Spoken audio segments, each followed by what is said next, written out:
नमस्कार मित्रों, आज चिंतन में आनंद यात्रा।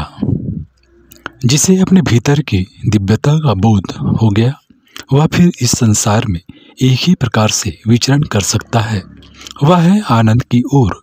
आनंद क्या है?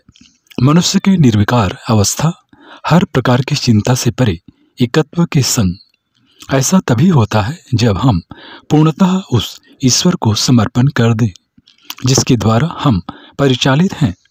उसी के दिशा कदमों पर हम चलना सीखें तथा वही हमें प्रत्येक परिस्थिति में एकनिष्ठ रखे।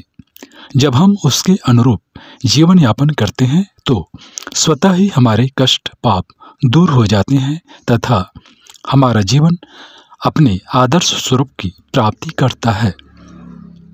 हमारे भीतर की दैवी प्रेरणा मुखरित होकर हमें सदा उर्मुखी विकास क्रम के अपनाने हेतु बाध्य करती है। यही चमत्कार है।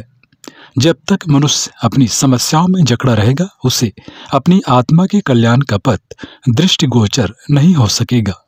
उसका जीवन उस प्रकाश के स्रोत से वंचित रह जाएगा जिसके लिए उसने जन्म लिया है। हमें चाहिए कि हर प्रकार के विषय बंधनों से परे स्वयं को देखना सीखें। यही आनंद की यात्रा है। जिसके पास आनंद है उसे इस संसार में भटकना नहीं पड़ता। हमारी आत्मा चाहती है कि वह सदा मुक्त रहे, परंतु हम ही उसे व्यर्थ के जंजाल में फंसाए रहते हैं। यदि हम जाग सकें तो देखेंगे कि हर क्षण उस आनंद से ओतप्रोत है जिसके लिए हमारा जीवन लालायित रहता है। हम उसे पहचान पाएं, यह तभी संभव है जब हमारी आत्मा प्रकाशित होकर जीवन के अनुसंधान की दिशा में बढ़े।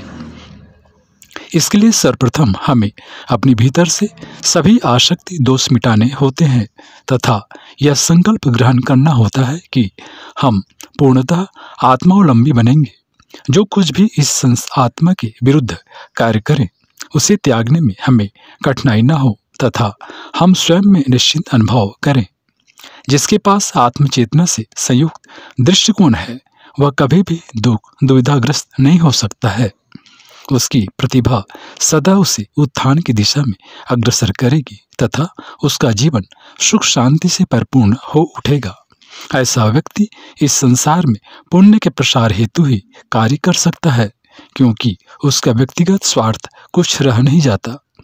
आनंद की पराकाष्ठा को प्राप्त कर हम क्या लेन देन कर सकते हैं, हमें किस चीज की कमी हो तथा हम किस प्रकार स्वयं को इस संसार के ही मदभाव में बनाए रख सकते हैं। अपनी आत्मा की पूर्णता ही हमें प्रिय है, फिर हम उसे कैसे व्यर्थ जाने दें। या तो यह संसार हम पर हावी हो जाए या हम ही उसके नियंता बन जाएं। मित्रों, यदि हम इससे ऊपर उठना सीख गए तो प्रत्येक अवस्था में हमारा मन शांत, अविचलित एवं धैर्य से युक्त अनुभव करेगा। इसके लिए अपने वृत्तियों पर नियंत्रण आवश्यक है तथा इसके उपरांत हमें डिगा पाना संभव नहीं। हम अपनी आत्मा को पूर्णतः जागृत करें, उसे उसके महान वैभव की प्राप्ति हेतु आगे बढ़ने दें। इसी में जीवन का उद्धार है तथा आनंद भी हमारी सभी कामनाओं के मध्य में वह विचार बीज है जिसके द्वारा जीवन सच में अपनी महानता को प्राप्त करता है।